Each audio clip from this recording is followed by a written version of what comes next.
Two. Welcome to Finding Certainty. This is Patrick Laing, your host, and I'm very pleased to have a special guest today, Mr. Larry Morbitt Wayne. Or do you say Larry Wayne Morbitt? Which you Yeah. prefer, Larry? Well, I normally just use Larry Wayne or Larry Wayne Morbitt. Yeah.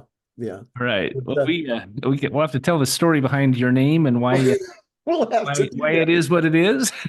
But I really appreciate you being here on Finding Certainty with us today. Absolutely. Glad to be here. So I always start out the show with sharing two reasons why I've invited this specific guest. And first and foremost, Larry is a consummate entertainer and performer. He was on Broadway for 17 years, the majority of that with Phantom of the Opera. And so he's got a very interesting story about someone who's pursued his passion and turned it into a career and continues to wow audiences today with his talent and his service. And the second reason is I really would love to peel back the layers of what it means and how does one go about to pursue their passion, to truly take something they love and make it into a career. I mean, I think that's a dream of so many of us, and I think it's a dream that very few actually accomplish. It's definitely the minority, not the majority. It's less than 50%, I'm sure, who ever feel like their dreams are realized. And you've done exactly that, Larry. So you're a great example for me. And I think our listeners are going to Yeah. enjoy getting to know you better and hear your story. And maybe we can share some insights for them in how to create more certainty in their own endeavors, in their own pursuit Very good. of their dreams, as however that applies. So thank you for being here. I know you're busy, and I know you have a lot on your plate between your work and also your service. I know you're a pastor as well, and we'll talk a little bit about that. How we're all trying to give back in today's age of uncertainty, right? We're all trying to Yes. create more certainty for That's people right. in their lives, and you're most definitely doing that. But why don't we start out by you sharing a little bit about your background? Where did you come from? Hmm? What took you from a young boy to realizing you had this talent and or at least this interest in crafting it into being a superstar, if I may? I like that. It's a good word. My story really isn't so unusual in certain ways, but I'll make it very succinct. Um, my father is the youngest of 10 kids, and his father came from Italy. And the family name is Morabito, or they might even say Morabito. But at Ellis Island, they said, oh, no, you've got to Americanize it. So they changed it to Morbit. And so unfortunately, I've gone through life with a bogus name, really, I think. And my dad eventually later in his life changed it back to the original. My mom is, her folks came here in the early 1800s from England. So I'm English and Italian. Grew up in Ventura, California.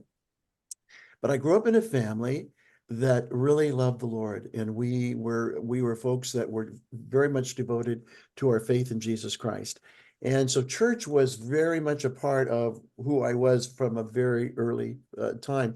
In fact, my mother was so devoted, she did not allow us to have television in our home. So I grew up in a home without television, which means I spent a lot more time listening to music and spending time performing. And by sixth grade, believe it or not, I knew I was going to sing.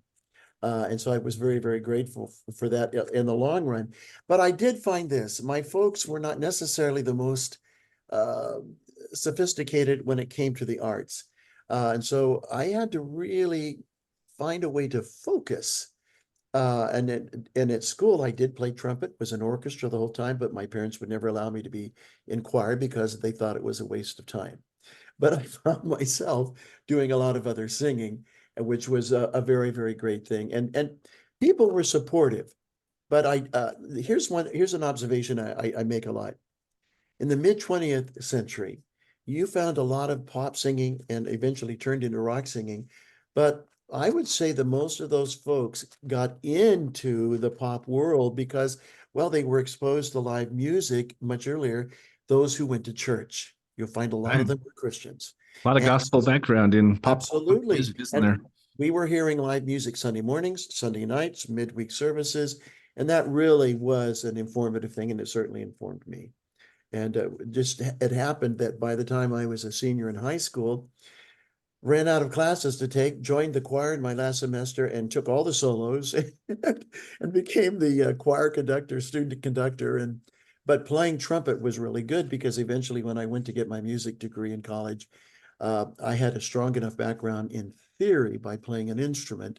Vocalist had a terrible time in theory in college I music bet. that it indeed helped me to continue on and, of course, earn an undergrad degree and a graduate degree in music, So, especially. Larry, question: did you say your dad was the youngest of 10, or you were the youngest No, of 10? he was the youngest of 10. And And where do you fit in? I I didn't, ask because my wife is the oldest of 10, and yeah. those large families have these amazing dynamics, right? Well, it really is, although it was kind of sad for him because by the time his mom had him, it had been a 20-year span. Oh yeah, there's And two different generations it almost. was, and his siblings ended up raising him Yep. in so many ways. I was the oldest of two, and eventually my dad had a second marriage, and so I have two half siblings who I adore. And Okay. so I'd like to say I have three siblings, and I'm the only one that sings apparently. So Wow. So, what part of the country did you grow up in? You said Ventura. again, was born in San Joaquin Valley in California, and grew up in Ventura. And that was important because I spent a lot of time on the beach. So I became a swimmer in high school on the swim team. And man, if there's any sport I'm into, it would be it's water, anything water. That's what I love. Well, I would imagine that being a swimmer helped with your lung capacity, right? Which helped with your singing. Is that Well, that's a great safe bet? observation because not only is that true, but I played trumpet for 12 years. Right. And that certainly helped as well. I found Mhm. out once I got to college, though, they wouldn't let me continue playing trumpet and be a vocal major because our system of breathing is different. And that's what made it difficult for me to be an opera singer and also to dance and do Broadway dancing because Right. dancers breathe very differently from most singers, especially the singers that use their entire voice. Yeah. That's interesting. I know several athletes and artists and others that kind of came to this crossroads, fork in the road, right? Where they were a baseball player and a football player, and they had to pick a lane if they truly wanted to become the best in their class, right? And because as much as you may have a passion for both, you may love doing both. I really think there's something to be said about picking one thing and doing it well. If you try to do too many things at once, you don't end up doing either of them or any of them as well as you could have. And so I'm not surprised they made you choose because they knew maybe even more than you or before you did that that was going to be an important choice. Well, it was the best. It was the best thing to happen for me. Um, I don't know a lot of people that can successfully go in both directions. Maybe you can be a violinist and a singer, and I know there are exceptions to every rule. But for me to put all of my energy into, well, classical singing is what I was taught, operatic singing, and learning many languages and singing in many languages. I'm very happy it worked out that way. I could imagine. I think of the book by Malcolm Gladwell. If I don't know if you've read it, but it's called Outliers. Are you Oh, familiar with that book? wow. He analyzes several different examples. I mean, he uses Bill Gates as one example of a programmer who tells his story of how he claims that you have to have put in 10,000 hours on something before you can even begin thinking of yourself as an expert or Oh, before others will ever consider you an expert. It takes at least 10,000 hours to do that. Well, that's a long time, right?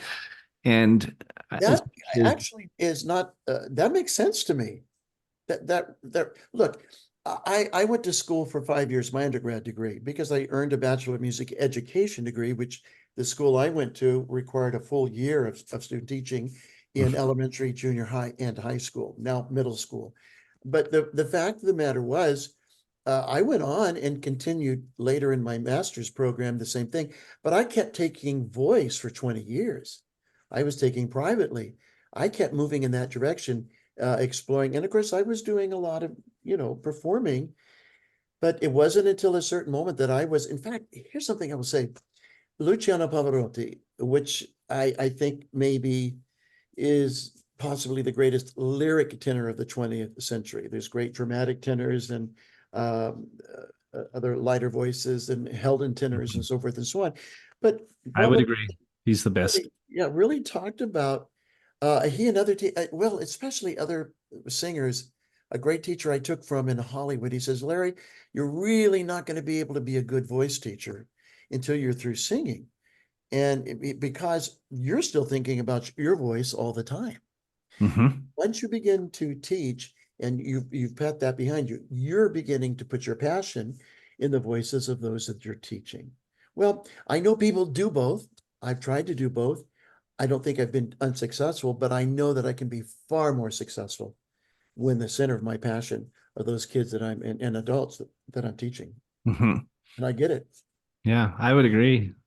I look at so many people, and I've had several guests on my show who are very accomplished at what they do. They're artists or athletes or former professional athletes, former performers, and even entrepreneurs, right? Who have put in thousands and thousands of hours into their trade. And I think it's a combination of things. And you just hit on one of those as one is putting in that time. And I refer to it with my salespeople as what I call the paw principle. You have to have a passion for what you're doing. You have to analyze it and learn it and study it, put in the time, right? That's the A. And then you have to go to work. You can't just study Right. forever and never step out into the dark. You have to get up and do that first performance. And even if you fall on your face, you get up again and you get up again and you keep doing it. But in the But middle of all that, you have to have mentors. You have to have a yes, coach. Even yes, you see people like Michael Jordan, who has a coach, and Tiger Woods, who has a coach. Luciano Pavarotti had a voice coach, I'm sure, who yeah, worked with him yeah. over the years. Yes. No, no, no. Listen, this is strategic. As a singer, what I am learning is feeling the muscles. Mhm. I can tell you if I'm where I need to be in terms of the register, in terms of even volume, in terms of even pitch, but my ear is not the best judge of how I'm singing. I need another set of ears much of the time to help me do that. Now, because a lot of singers, when they hear themselves for the first few times recording, they're terrified because it doesn't sound anything like what their ear is telling them. Right. Okay, I get that. And that's why I kept taking voice for over 20 years.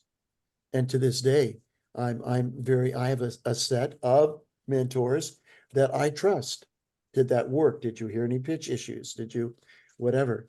Um, no one becomes a pro in all this. I mean, heavens, I was taking from Seth Riggs back in the 80s before Seth Riggs went on the road with Michael Jackson. I mean, Seth Riggs is the greatest or the best known voice teacher in Hollywood for years and years.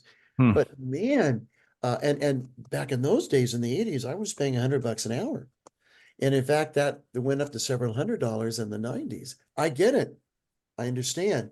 If you have the right mentor who's listening well and helping you keep those things centered, oh, that's worth money in the bank. It It, is. Yeah, it's a worthwhile investment, whether it's time or money, whatever it takes. I think for two main reasons. One, they obviously have the expertise to know what they're doing and to help you and to shorten your learning curve and help yeah, you avoid the same pitfalls and mistakes that they've made, right? And others have made before absolutely. you. And also, and you just mentioned this briefly, and I believe it's because they're not as close to it as you are. They're outside looking in rather than inside looking out, right? Like Absolutely. anything, right? If you're not, it's like I'll give you a quick business example. I was a part of a group called Vistage International or Vistage Worldwide for a while, and it's a group of CEOs who meet once a month for the entire day to talk about what's going on in their businesses. And it was interesting because while they had no vested interest in my business, they didn't have ownership, they weren't biased, they cared about my success. But because they were further removed from me, they gave me really valuable advice for my company. I highly, highly recommend that for any business people out there, but for anyone who's trying to accomplish a goal or a dream to have that kind of unbiased expert feedback? Well, I can't listen. The Phantom of the Opera is, of course, the show I did for all those years on Broadway, and we brought it to the Venetian here in Las Vegas. We did it for Good. about 6.5 years. A great show. We took a lot of liberties. We shortened it. The whole production, including the renovation inside the auditorium, was $85 million. Wow. Well, I that's had no idea. no one spends that kind of money. But when you went in there, the theater was lined with boxes of mannequins in full costume with faces painted on by artists using photographs from the Edwardian period in the late 19th century, which was the whole idea of this period of time. We spent $6 million just on those costumes and the painting. Well, think about that. The detail, it's about detail. It's about constantly keeping track of those things. And no, every time I really became very close to a lot of my colleagues in that show. To this day, we listen to one another. To this day, we have a lot of folks who are still living in Las Vegas from that production. They Hmm. travel all over, but I need to hear their thoughts and their opinions from time to time. Because look, if you stay on your own, you can kind of veer off. The pitch can be a problem. The Mhm. way that you're pronouncing words, the way that you're approaching the middle register to the upper register, and it goes on and on. It's important. I'm a contender that age really should not be a big factor in this. It's going to take more work because singing is an athletic event. It is. We simply use as many, if not more, smaller muscles, but we use them. But the fact of the matter is, you got to keep working. You have to keep using the voice. That's important. And look at Tom Jones. He's in his early 80s. Sounds amazing. I Just agree. amazing. So Well, it's taking care of it. Yeah. we are up against our first break, and we're visiting with Larry Wayne Morbitt. Morbito, I want to say, but Larry Wayne Morbitt, who's an accomplished vocalist, was on Broadway with Phantom of the Opera for 17 years.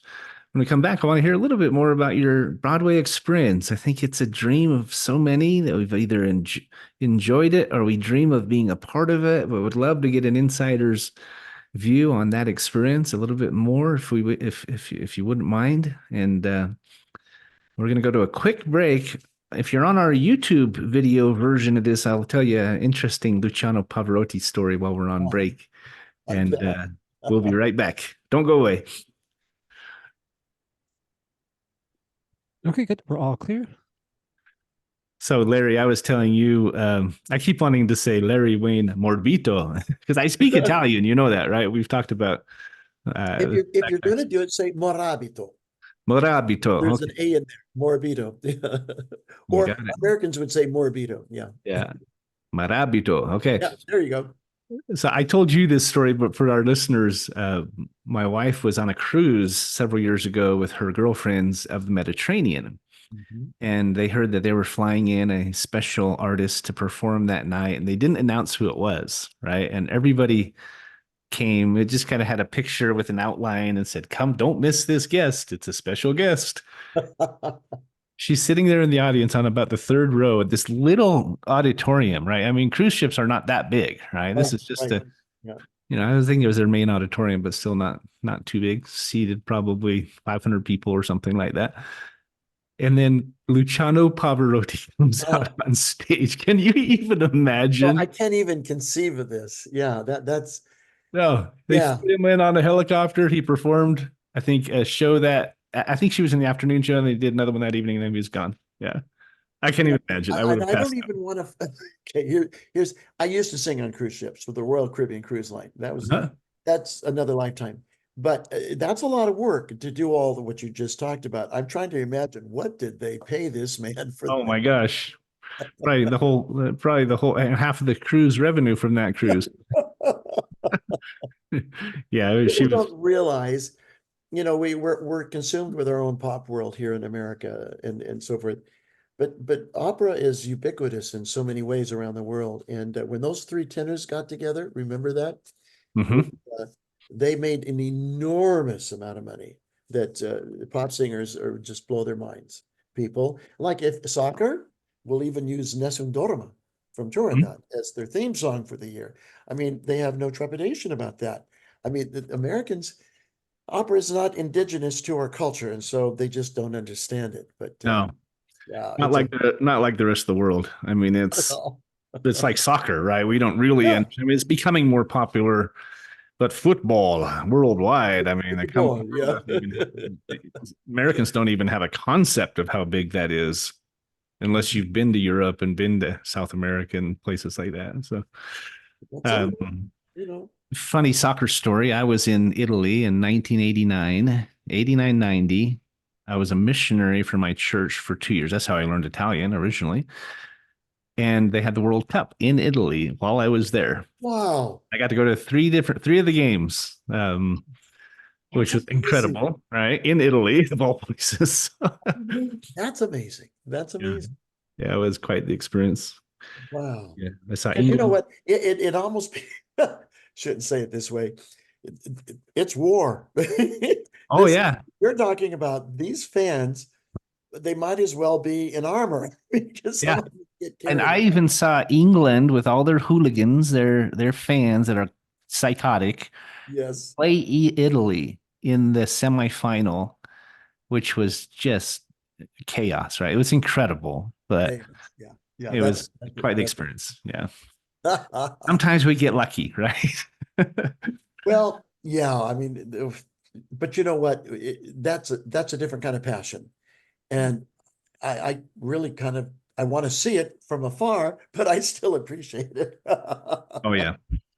I think there's a lot of parallels, though. We could talk about that when we come back on air about I think whether so. you're an athlete. I talk about, Tiger Woods and Michael Jordan and so Oh, forth, and yeah, compare that to amazing vocalists like yourself and Luciano Pavarotti, of course. And I love Andrea Bocelli and oh, even Josh absolutely. Groban. I mean, I love his voice. He's got I a do too. I like great Josh voice. very much. It's look, uh, you're talking beauty. I love. I don't want to talk about any other style necessarily. Right? I want people to use their voice, use it, whatever it is, and those gentlemen really do, and it's Yeah. gorgeous, beautiful. They've all done a good job. So All you right, ready for guys. us again, Matt? Yep, good to come back. All right, here we go. This will be segment 2, All right. starting in 4, 3, 2. Welcome back to Finding Certainty. This is Patrick Laing, your host, and I'm visiting with Larry Wayne Morbitt today. He's a vocalist. He was on Broadway for 17 years, if you can imagine. And he continues to perform today at corporate events and gospel events and conferences and so forth and so on. We were talking before the break, Larry, a little bit about just how we continue to learn, right? Even the very best have coaches, and if you don't have a coach, you're trying to do it on your own. You invariably will not do as well as you could have. I'm a big believer in hiring professionals to do what professionals do. That's why I didn't finish my own basement. I didn't put in my own sprinklers. I don't do my own taxes, right? Because I might be able to do it and figure it out, but Yeah, I will never do as good a job as someone who that's all they do, right? absolutely, man. I totally agree with you. I mean, I'm going to put you on the spot a little bit because I know you manage your own job, so you don't have an agent, and I wonder if you are missing business. Well, you know Da-da-da. what? I probably am. In fact, I shouldn't talk about this, but I was asked to do something in New Orleans a few days ago, and if I had managed things better, I could have canceled another event to go do this. This was a very lucrative event. Like this happens. I am really trying to do two things here, and I'm at a point in my life where a lot of people just have stopped singing, but my voice still works. Right. And Oh, I trust me, still I've have heard it. I have more passion today to be on a stage and communicate. Look, this is a glorious thing. There are a lot of people out there who have an instrument, a vocal instrument. but they have nothing to say. You got to have a heart. You have to have something in your heart, and you have to know how to open your heart and be vulnerable and transparent and actually get it to come out of your mouth. That is a process that for some people takes many, many years. Others maybe not so long. But that's really what art is all about.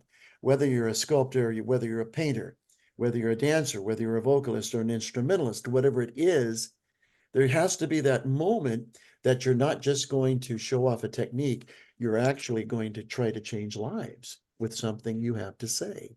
100%. That takes time, and it takes a constant awareness. For instance, I know what my range is as I've gotten older. Some of my lower notes are a little bit more clear. I have to work a little differently with the way I do vowels to get up to my high C. It's still there, but I still have to get there in the right way, not what I did 5-10 years ago. In other words, it's like everybody with any gift, with any using muscles, whatever it is. The pathway sometimes has to be slightly altered, but you can find a way to do it, which means you're using muscles in a way you've never used them before. Well, this takes intelligence and it takes work. I don't know what else to say to most of my students. I basically you got to work. Right. And you have to decide that you're going to still work through your 50s, through your 60s, through your 70s, through your 80s. And I have heard some singers in their 90s sing that absolutely thrill my heart. See, age is really something that we've allowed to be a roadblock that it should not be. But I couldn't agree more. No, I couldn't agree more. I think it's age is in our mind. They say, yes, I agree. you I see agree. I mean, t-shirts. Moses tells us before the flood that God was going to give us, it come to a point where he'd just give mankind 120 years. Well, okay, so look what happened to Moses. He didn't start working until he was 80. Now, when he was under 20, God took him home. But I'm telling you, that was from 80, 90s, 100s, and 110s, whatever. He was still leading this incredible group of people through the desert. Well, we'd like to think, well, maybe it was what the time in history, and I'm sure it had a lot to do with the food he was eating, the kind of exercise. He wasn't driving. Didn't have a computer in front of his face. He was on his knees a lot, talking to God. Yes. But I think we all can do that. And we're finding out, aren't we? In the last several decades, all of a sudden people are living longer. And They maybe are. because they're learning how to eat correctly and to take care of themselves. So yeah, we got a lot to do. Absolutely. I think with the advances in medicine and I mean everything, stem cell research and so forth and so on that can truly make a difference. I ate dinner the other night with a lady who's 104. Love And it. you would never tell it. She looks like she's 75 years old. She's still going strong. She has all her faculties. Oh, 104 years old. Isn't that awesome? I, I think that's the way it should be. I really do. And I admire her. Congratulations to her. Yeah. Well, and speaking of Moses and going back to Noah and Methuselah, they lived hundreds of years. I don't know how they did that, but they probably ate a lot better than us, had some No, from the let, Lord. let me just say, I don't want to get theological on you here, but there are certain reasons. There was a reason for that flood. I don't want to get theological again, but there was a reason. God was trying to rid the world of certain kind of evil, and you can read about it very clearly in Genesis. But it had never rained. And whatever that meant, whatever meant oceans coming about and whatever the gushing coming from the earth and whatever, it changed our environment. The environment was not the same. I'm not going to go into kind of detail and try to say that, well, it was because of this and because of that. Something changed. That flood did something. And so we have to realize, yeah, our ability to live as long as maybe they did and so forth and so on. Yeah, it's our environment. Absolutely. Takes a little more work these days. Yes, We have that's to okay. overcome the elements that have been incorporated into the minerals, the air, the water, other things that have happened. Obviously, there's a lot of things we can do to do better and to protect ourselves. I absolutely agree. So let's get back to Broadway though, Okay, because okay. you had an experience that many people just dream of. I mean, I remember the first time I went to a Broadway show in New York. it was different than even the ones I'd seen in back home in Salt Lake City and in California. It was on Broadway at at Times Square. We saw Les Mis, we saw Phantom, and we saw Miss Saigon in that one day. And then the next day we went and saw Beauty and the Beast, which actually was one of my favorites just because of a lot of reasons. But what was it like? I mean, tell us how you got into Broadway, if you don't mind. And what was your experience? What was your initial impressions of? I mean, you arrived, right? You thought, I actually did it, right? I'm here. Well, these are great questions. And I knew because, again, grew up without television. My parents had the Columbia Record Club. And so I was memorizing as a kid. I'm telling you, even before my voice changed, I'm memorizing all these, recordings from South Pacific and Oklahoma and The King and I and blah, blah, blah. I know, Right. crazy, right?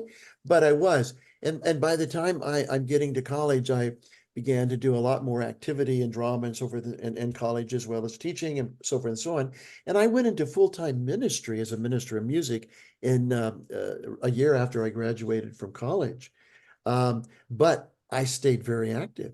I was taking voice. I was doing recordings. I was at NBC Studios doing backup singing for 4 years, and I was Hmm. constantly involved. But I did know that eventually I would find my way there. But I kept working on it, going between, being involved in the ministry and so forth. It wasn't until you're going to love this, but I had done operas, the Des Moines Metro Opera, which was a huge summer program here in the United States, and agents came and saw me sing. And this is during my master's program before my doctoral program, and they said, "You're Pianji," and I said, "That's great. Who's Pianji?" And they said, "Well, it's a Broadway role. Do you like Broadway?" And I said, "Yeah, we could do Broadway. That would be cool." But they got me to audition for Phantom. I was teaching at Texas Wesleyan University, and I was having a great time. Loved it all. Uh-huh. But the agents, over the people, and Phantom said, "Why don't you come and join our show on Basel, Switzerland?"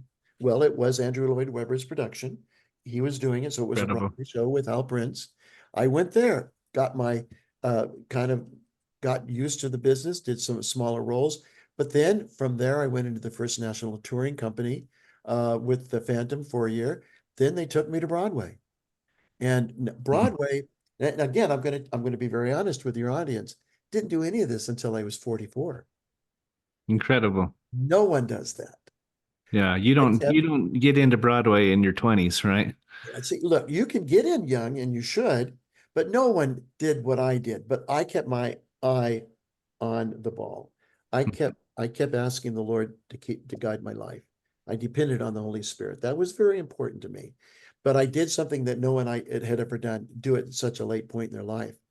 But my goodness, from that point on, did Switzerland, did Broadway, came in here, did the Venetian, all with Hal Prince. Hal Prince is the greatest, maybe the greatest director Broadway's ever known, at least one of the great ones. And Hmm.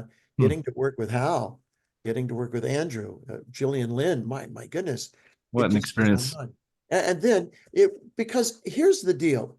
When you went into rehearsal, that's where I learned, okay, let's do our acting. We'll do our acting in rehearsal. That's where you did it. Once you got on stage, no more acting. You were that role. And that's what the rehearsal taught you. You were working with people all of a sudden that were there seriously. And if anybody got uppity or began to develop a prima donna or prima donna attitude, there was no questions. There's the door. They And didn't last they long. knew. Yeah. And look, the people I was working with, they were serious. This was real. We worked together and we were solving problems all the time on stage. I loved that. And I was learning from the older performers. Boy, was I learning great things. The way that they approach things. Every show is different. My job as Pianji, as one of the leads, was to kind of get the reaction from the audience with humor. I was falling off the elephant. I was, shaking my uh, sword to everybody, and I was telling people they're amateurs and blah blah blah. But I was watching the older performers and I was learning, and I realized every night was a jewel. Why? Because every audience brought something different. And it was a joy, man. every Carlotta that I worked with, because I worked with a lot of understudies because the roles were very difficult to sing. Mhm. Because Andrew Lloyd Webber would write in the cracks of the voice, in between parts to add tension. I was singing C sharps. Tenors don't like to sing C sharps. Hmm. Well trained in my doctoral program, so yes, it worked out. But You anyway, hit it. You hit a couple points. I have a question for you. uh, You talk about how you were solving problems as you went along, and whatever you're doing, whether it's a business like mine, it's a as an athlete, as an artist, as a parent, yeah, aren't you constantly, or in a relationship, right? You're constantly pivoting and readjusting. I think of the GPS, recalculating. We're constantly doing that, and it's interesting because I'm in the middle of a startup right now for one of the companies we're partnered with. We've been in there. We keep referring to it as a construction zone for the first year of pre-launch. And wow, some people come in and get involved. It's a franchise or a new franchisee, and they get frustrated because it's not working perfectly yet. And others of us who've been down that road and we've been through multiple startups and we're like, guys, this is normal, right? yes, it's normal. You're right. You I have agree. you just have to be really water off a duck's back. You hit the nail on the head, I think, where you said they were serious about being there. They were focused on the task at hand. This was a profession. It's not just a hobby, but they're also flexible. And it's a critical blend of those two. You're resolute in your focus and your intent, but you also have to be malleable and willing to go with the flow and roll with the punches and reassess, readjust, recalculate, and pivot Yes. constantly Yeah. to ever get to that highest level. Would you agree? No, look, and you're really talking my language, and I'm realizing, my goodness, great disciplines all have the same uh, parts to them, the same principles.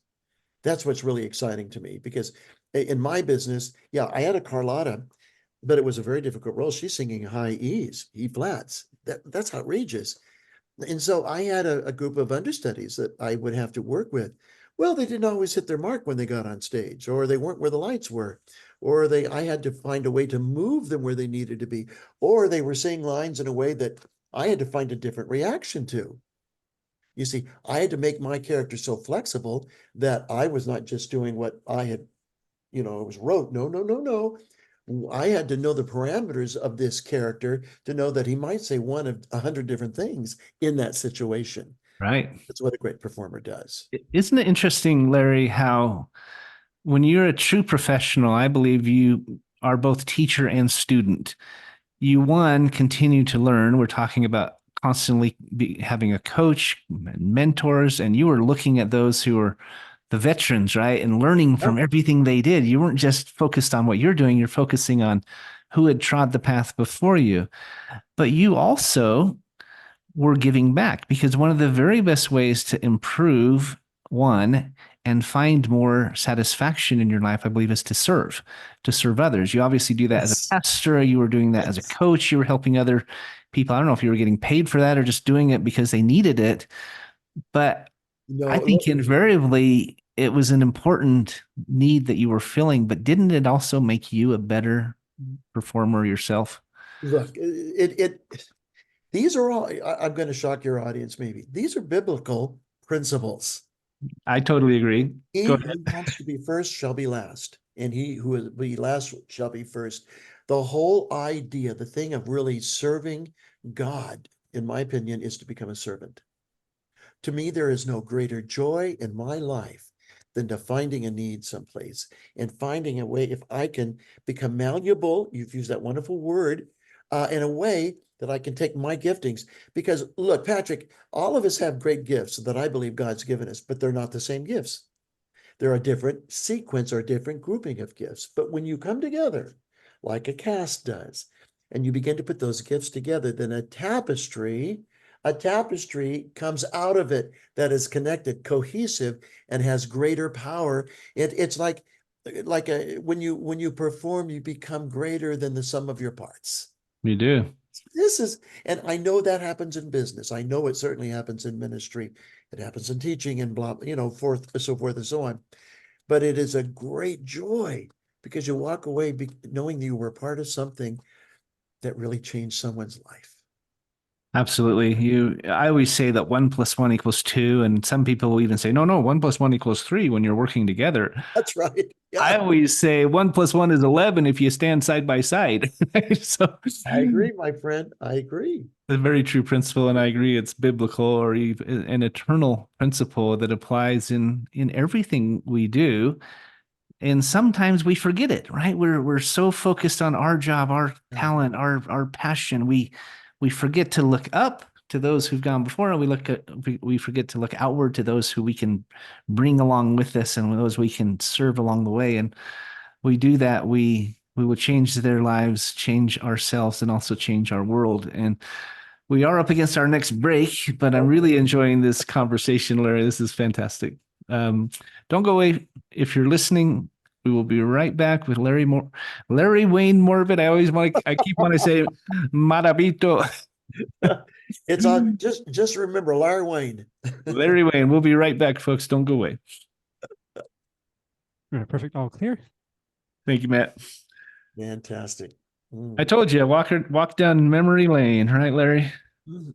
We It's a wonderful revisit because the idea that we no longer we cease being relevant at a certain point in our life, like the idea of, and I get it, I know why retirement is a 65, 66, whatever that is, but you know what?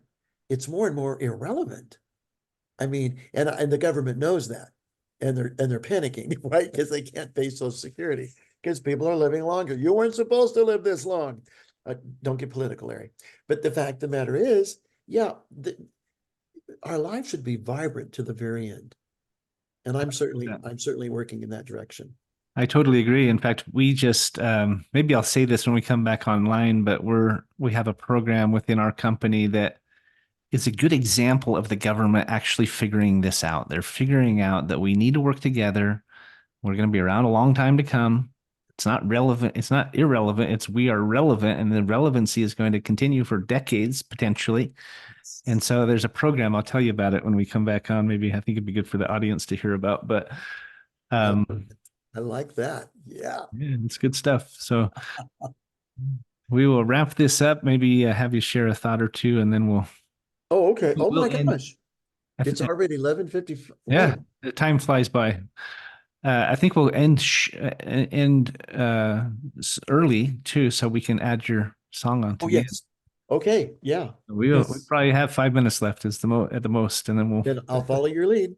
All right. Yeah. So Patrick, you want to how long do you know how long the recording will be? I can't break away to find out where it is. I think if we plan on about 3 minutes, if 3 you have minutes? to shave some of it or put a part of it in, we'll probably be okay. Okay, so we'll cut 3 minutes off this segment. Okay. All right. So we have 11 minutes for the segment of talk time. Let's go 4 just to be safe. We'll cut it in 10 minutes, and then we can keep the rest for his song. Oh, yeah, that's what I mean. So I was cutting off 3 minutes to give you 11 minutes talk time. So if you want to cut off a couple more, we'll cut the talk time would be about 10 minutes. Yeah, that's great. Can you give me 10 seconds to try to find a record with the timing on it? That's okay, Larry. We'll figure it out. Okay, very good. We'll be good. Yeah, we'll be good. All right, so we'll go 10 minutes for this one for you guys for talking. All right, if you're good to go, I'll count you in. Okay, coming back. All right, Thanks, here we Matt. go. Yep. In 4, 3, 2. Welcome back to Finding Certainty. This is Patrick Laing with Larry Wayne Morbitt. Larry Wayne, my good friend and consummate performer. In fact, if you and your company or organization, your church, your nonprofit, if you're looking for a stellar presentation, we'll share Larry's contact information at the end of the show today, and encourage you to reach out to him. He still performs constantly and would love to come to you wherever that might be.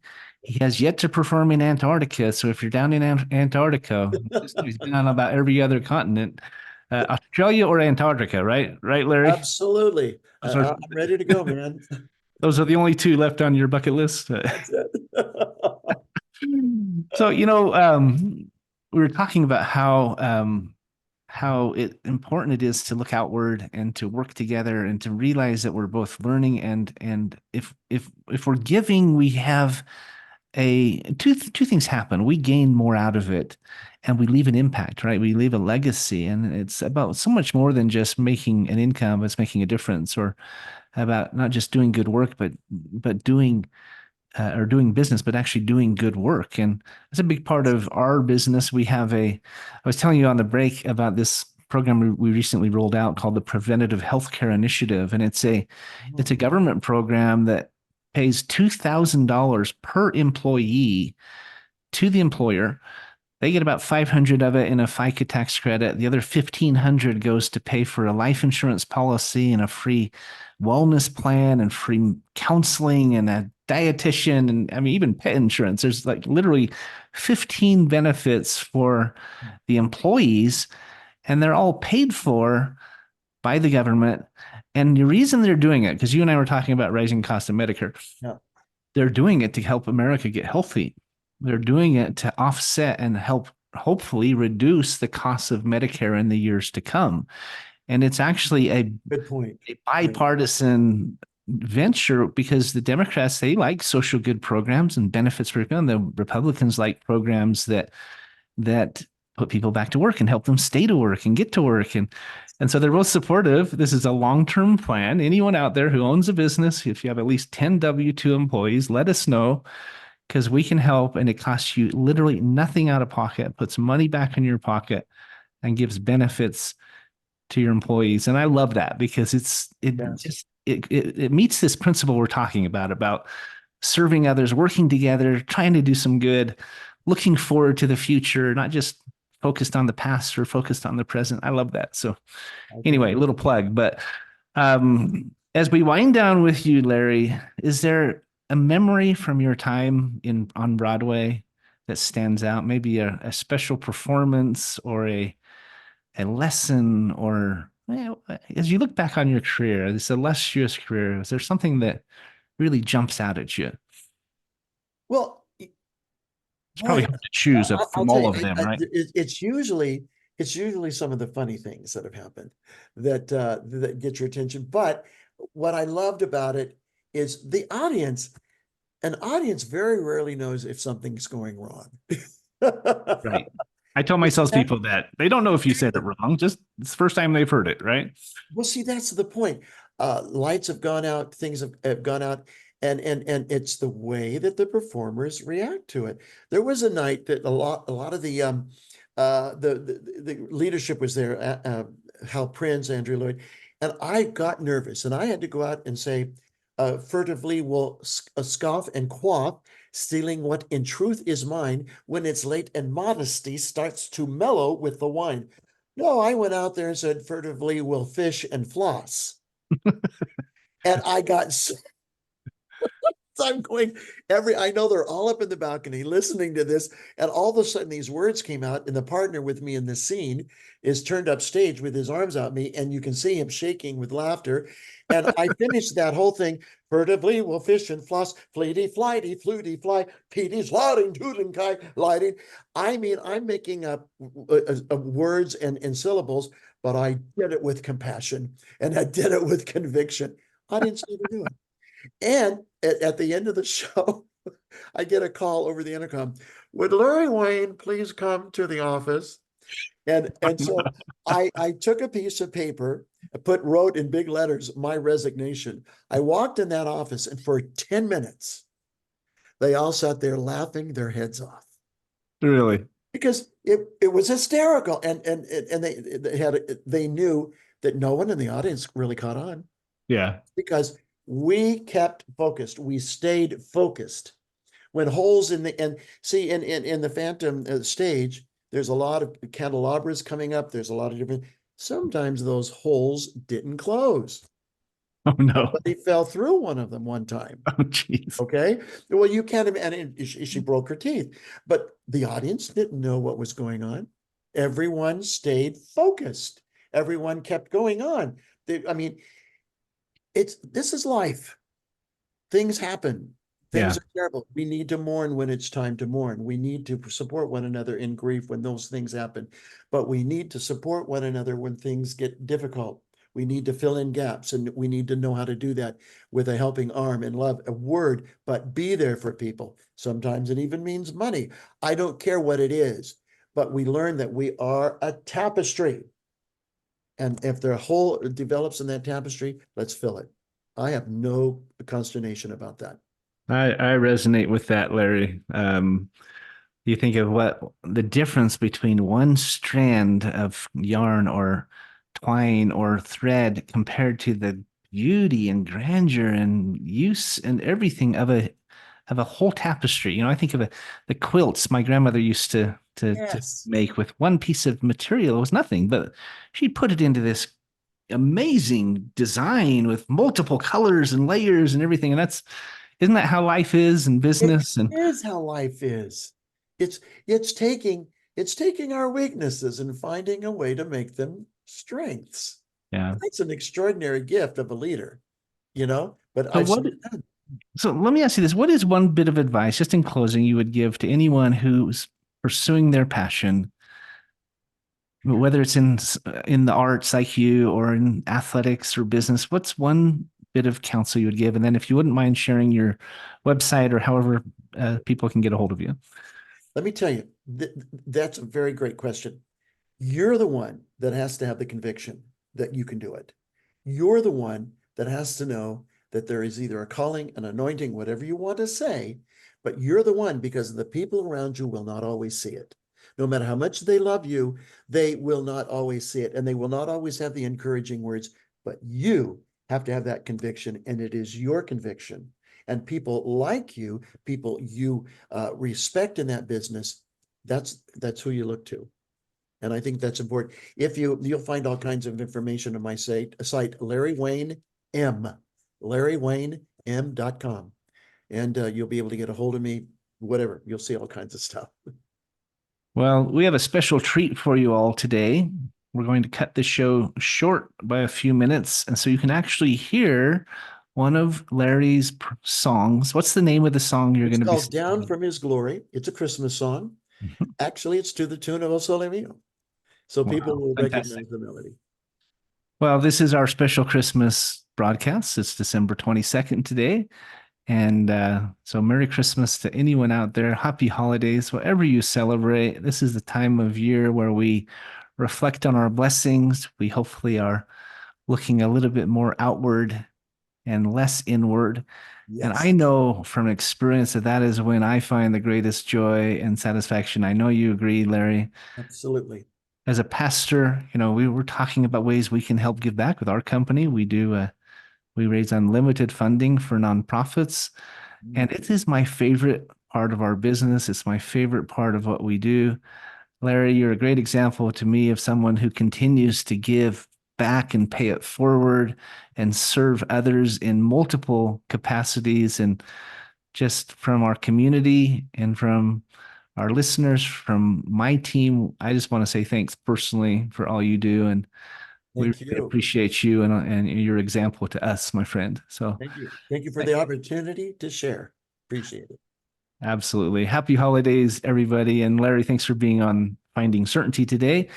And I wish you the very best and enjoy the performance. It'll be right following this broadcast here on the end. And I think you'll enjoy it. I was blown away the first time I heard you sing, Larry. So I'm really pleased to have you on the show today. Thank you so much. A pleasure. A real joy. Thank you, my friend. Take care and happy holidays. Same to you. All right, we are all clear. Okay, thank you, Matt. Thanks for helping us out today.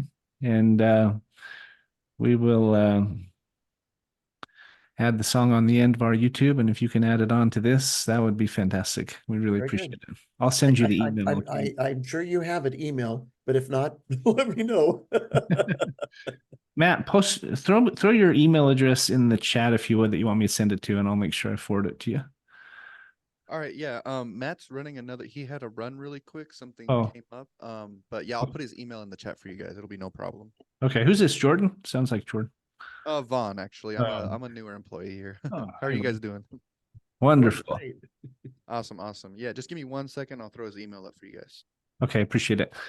So, Larry, we're still recording. I always say on the YouTube, they get behind the scenes. Is there anything we missed that you'd want to say, or anything you'd want to Oh my add to goodness. the end of this?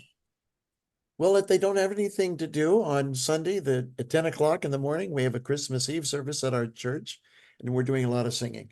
A lot of singing. I have a Yeah. little choir and everything, so we'll go If to you're here in here I'm at in the Trinity. Las Vegas area, it's the Oh, Trinity that's right.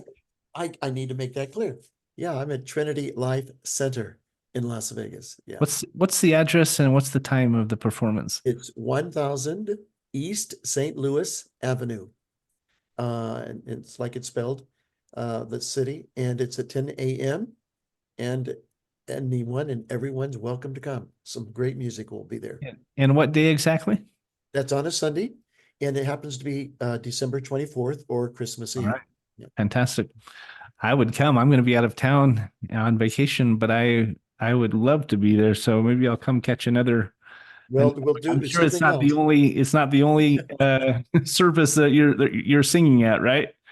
No, I'm doing several things next week, and then the week after. Yeah, there's always a lot going on. Well, I've enjoyed this episode, and again, appreciate all you do here in our local community and abroad as you travel and as you serve others and as you spread the message that you do. You know, I was telling you before the show that starting in 2024, I'm making a little bit of a change to this show here on Finding Certainty. And it kind of came about by default because back in June, I had a guest who couldn't get through Zoom. She had some technical issues. And so with no notice, I ended up having to do a monologue. Oh, I'll have to send you the link because it turned out, well, I mean, I talk all the time, so it wasn't necessarily hard to do, but I ended up talking about certainty and 3 ways that we can create more certainty in our life. And then for Thanksgiving this month, just a week ago, I did another monologue about gratitude. And I talked about 7 things I'm grateful for and the lessons they teach. And I've enjoyed it so much. I've actually decided to start doing a monologue 1 week out of my 4 or 5 weeks every month. And I've already mapped out what the topics are going to be for the next 36 months. And I decided to refer to that episode as not just finding certainty, but as finding light, Light. wonderful. Because we need it, right? There's so much uncertainty in the world, so much darkness and discouragement and pandemics and wars and all these other things. We need, I think, collectively to infuse more light into the world. So I'm going to try to do my little part. But yeah, I agree with you. Wonderful. yeah, I'm looking forward to it. So anyone out there listening, checking in on Fridays at 9 a.m. Pacific and at certaintylive.com, you can find our show. And but just know the first Friday, usually it'll be the first Friday of the month, I'll be doing this special monologue, and I'll share bits and pieces from the news that are uplifting and experiences and stories, but there won't be a guest. It'll just be me. Just be you. Yeah. Me talking. And I'm probably a little bit of a strange duck. I think it was Jay Leno who said most of us would rather be in the casket at the funeral than giving the eulogy. But that's not me. I love speaking. It's one of the things I'm passionate about. That is very outstanding, and that's real. People don't like to talk in public. They don't. Not very many. There's only a few of us weirdos out there, Yeah. Or where are the cue cards? Yeah. So anyway, you're a good friend, and I appreciate you. I wish you happy holidays and have a great trip. I'm jealous, but I'll get over it. What can I say? I wish I was going to be here, but that's okay. Wonderful, my friend. We will reconnect and we'll keep talking. I definitely want to help raise funds for your church and help do some more good together and here and wherever. And there's I think we have more to talk about. We'll do that. Absolutely. All right. And goodbye, my friend. Merry Christmas and God love you. You as well, my friend. Take care and happy holidays. Merry Christmas.